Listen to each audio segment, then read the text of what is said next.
नमस्कार विद्यार्थी मित्रांनो, बऱ्याच दिवसातून आपण लेक्चर सुरू करतोय.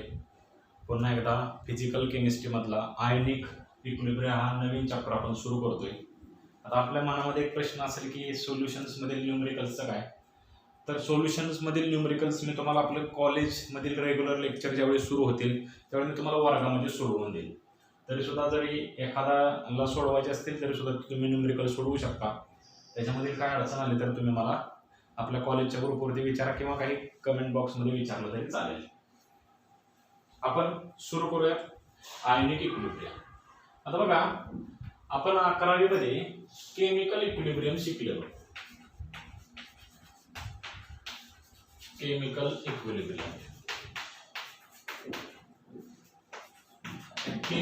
इक्विलिब्रियम आणि आयनिक इक्विलिब्रियम याच्यामध्ये काय फरक आहे बघा. तर अगोदर आपल्याला केमिकल इक्विलिब्रियम माहित असणं गरजेचं आहे. तर आपल्याला आयनिक इक्विलिब्रियम समजून घेणं थोडंसं सोपंच आहे. आपण केमिकल इक्विलिब्रियम मध्ये बघितलेलं बघा 11वी मध्ये की समजा एखादी केमिकल रिएक्शन आहे, त्याच्यामध्ये ए प्लस बी, ए आणि बी हे दोन रिएक्टंट आहे आणि त्याच्यापासून प्रोडक्ट तयार होतोय सी प्लस डी. बघा, असा प्रोडक्ट तयार होतोय. आता याच्यामध्ये हे दोन तुमचे प्रोडक्ट आहेत. तर सुरुवातीला प्रोडक्ट नसतील, सुरुवातीला फक्त रिएक्टंट असतील आणि रिएक्टंटची रिएक्शन होऊन प्रोडक्ट तयार होईल.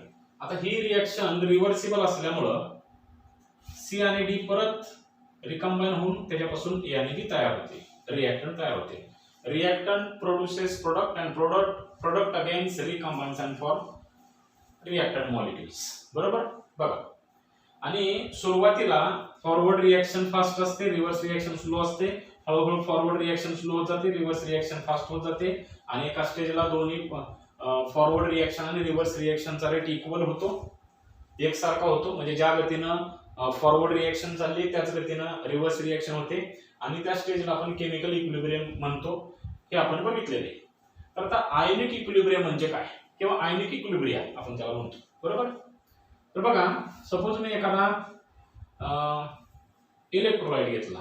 इलेक्ट्रोलाइट मी तुम्हाला सोल्युशन्स मध्ये सगळं डिटेल मध्ये समजून सांगितलेलं आहे. बरोबर. तरी सुद्धा मी तुम्हाला इलेक्ट्रोलाइट म्हणजे 1-2 मिनिटांमध्ये सांगतो. इलेक्ट्रोलाइट म्हणजे काय, which ionise in aqueous solution. पाण्यामध्ये टाकल्यानंतर ना त्याचं ॲक्वियस सोल्युशन तयार होतं आणि ॲक्वियस सोल्युशन मध्ये ते आयोनाइज होतात, आयन्स तयार करतात, पॉझिटिव्ह आणि निगेटिव्ह आयन्स तयार करतात, त्याला आपण इलेक्ट्रोलाइट म्हणतो. बरोबर. असा मी समजा कुठलाही इलेक्ट्रोलाइट घेतलेला आहे. समजा ए बी हा इलेक्ट्रोलाइट घेतलेला आहे. बघा, या ए बीचा आणि याचा काही संबंध नाही.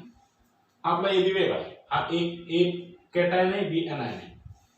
याला आपण पाण्यामध्ये टाकला तर याचं ॲक्वियस सोल्युशन तयार होईल आणि ॲक्वियस सोल्युशन तयार झाल्यानंतर ना ए प्लस ॲक्वियस प्लस बी मायनस ॲक्वियस असे दोन आयन्स तयार होतील आणि हा सॉल्ट किंवा हा ऍसिड किंवा हा बेस. बरोबर.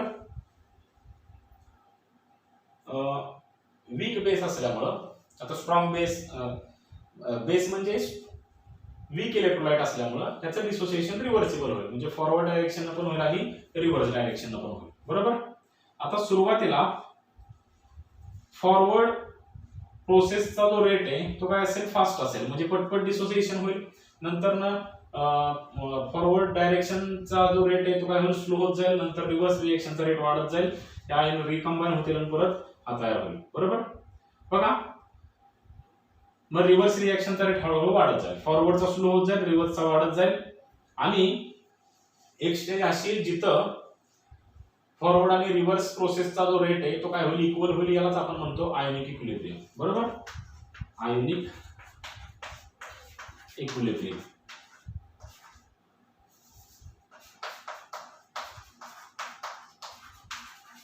बरोबर. So what is ionic equilibrium? The equilibrium between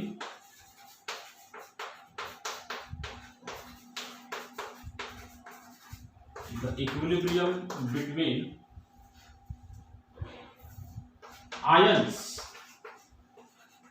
and unionized molecules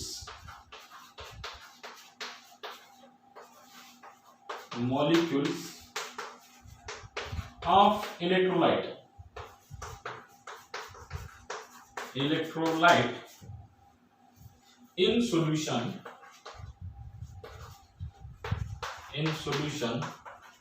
is known as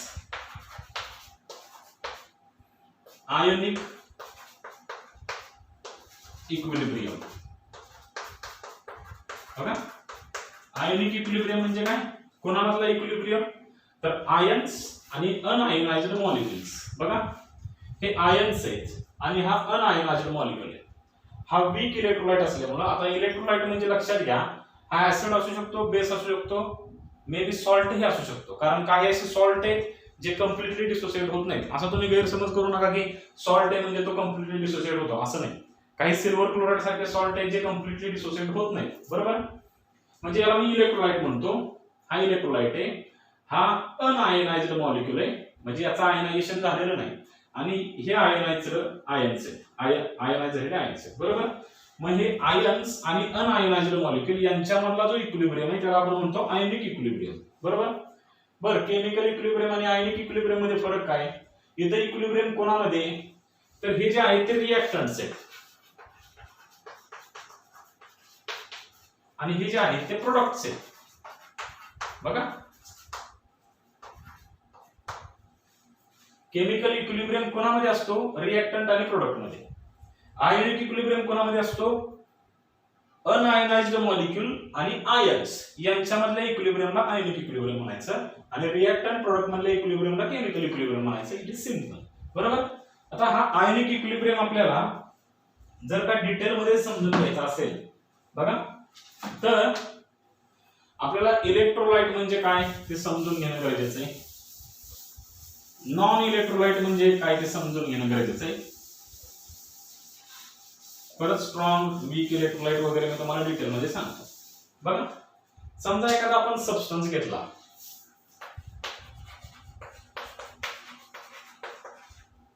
substance किंवा आपण सोल्यूट असं म्हणूया. बरोबर, त्याचा आपल्याला सोल्युशन तयार करायचं आहे. हा जो सबस्टन्स आहे त्या सबस्टन्सला आपण बेसिकली इलेक्ट्रोलाइट आणि नॉन इलेक्ट्रोलाइट अशा दोन पार्ट मध्ये डिवाइड करूया. Now what is electrolyte? The electrolyte is the substance which ionizes in aqueous solution. बघा, आता याच्या डेफिनेशन तुम्ही तुमच्या पद्धतीने वेगवेगळ्या पद्धतीने करू शकता. कोण आयोनाइज म्हणतो, कोण डिसोसिएट म्हणतो. कारण मॉलिक्यूल पासून आयन्स तयार होण्याच्या प्रोसेसला आपण आयोनायझेशन असं सुद्धा म्हणतो किंवा डिसोसिएशन सुद्धा असं म्हणतो. बघा, किंवा ब्रेकिंग असं सुद्धा म्हणू शकतो. बरोबर. तर इलेक्ट्रोलाइट म्हणजे काय? Which ionise in aqueous solution, जो ॲक्वियस सोल्युशन मध्ये आयोनाइज होतो. किंवा त्याला त्याची आपण अशी पण डेफिनेशन करू शकतो की the substance which when added in water it produces ions और it dissociates to form ions is known as electrolyte. बरोबर. बघा, म्हणजे थोडक्यात जो आयन्स तयार करतो त्याला आपण काय म्हणतो? इलेक्ट्रोलाइट म्हणतो. बरोबर. आता याचं एक एक्झाम्पल देतो मी तुम्हाला. सिंपल एक्झाम्पल, हायड्रोक्लोरिक ऍसिड आहे की नाही, पाण्यामध्ये टाकलं त्याचं ॲक्वियस सोल्युशन तयार होतं आणि काय होतं? H++ Cl- असे दोन आयन्स तयार होतात. H+ aqueous, Cl- aqueous. बरोबर. आयन्स तयार झाले, तो इलेक्ट्रोलाइट. बरोबर. नॉन इलेक्ट्रोलाइट म्हणजे काय? Which do not ionise in aqueous solution. In aqueous solution हे आपण सोल्युशन्स मध्ये मी तुम्हाला बऱ्याच वेळा सांगितलेलं आहे. बरोबर.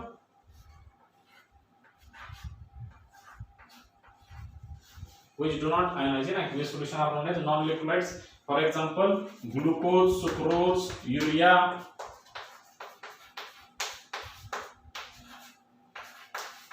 These are the examples of non-electrolytes. बरोबर.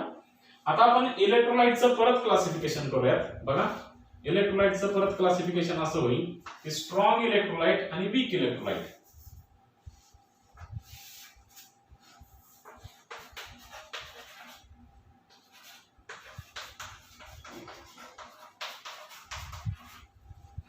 आणि weak electrolyte.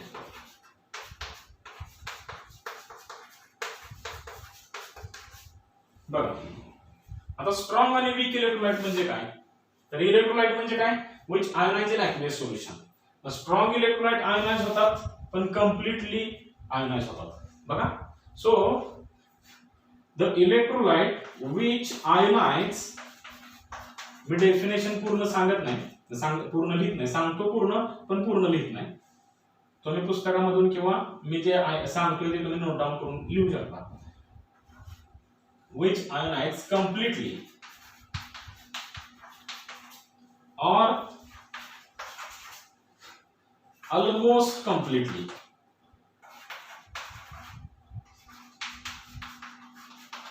in aqueous solution. aqueous solution मध्ये जे म्हणजे पाण्यामध्ये टाकल्यानंतर ना जे कम्प्लिटली म्हणजे पूर्णपणे काय होतात, आयोनाइज होतात किंवा जवळपास ऑलमोस्ट कम्प्लिटली म्हणजे जवळपास पूर्णपणे आयोनाइज होतात. बरोबर, पॉइंट अगदी नॉट पर्सेंट मध्ये एखादा राहिला तर त्याच्यासाठी आपण ऑलमोस्ट कम्प्लिटली असा शब्द वापरलेला आहे. बरोबर, बघा म्हणजे जो इलेक्ट्रोलाइट कम्प्लिटली आयोनाइज होतो, पूर्णपणे आयोनाइज होतो किंवा जवळपास पूर्णपणे आयोनाइज होतो ऍक्वियस सोल्युशन मध्ये, त्याला आपण स्ट्रॉंग इलेक्ट्रोलाइट म्हणतो. म्हणजे थोडक्यात काय, आपण जेवढा इलेक्ट्रोलाइट घेतला तेवढा सगळा जवळपास डिसोसिएट झाला, तेवढा सगळा आयोनाइज झाला. समजा आपण 1 मोल घेतला तर 1 मोल जवळपास आयोनाइज झाला. बरोबर, फॉर एक्झाम्पल सोडियम क्लोराइड आपण घेतला, ऍक्वियस सोल्युशन त्याचं तयार केलं तर त्याच्यापासून सगळे सोडियम प्लस आणि क्लोराइड मायनस असे आयन्स तयार झाले.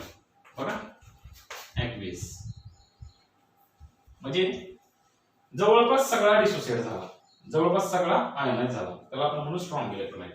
वीक इलेक्ट्रोलाइट म्हणजे काय, which ionize to the small extent. Weak electrolyte is the electrolyte which ionize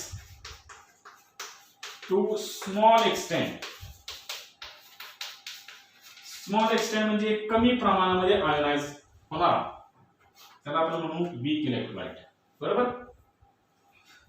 in aqueous solution.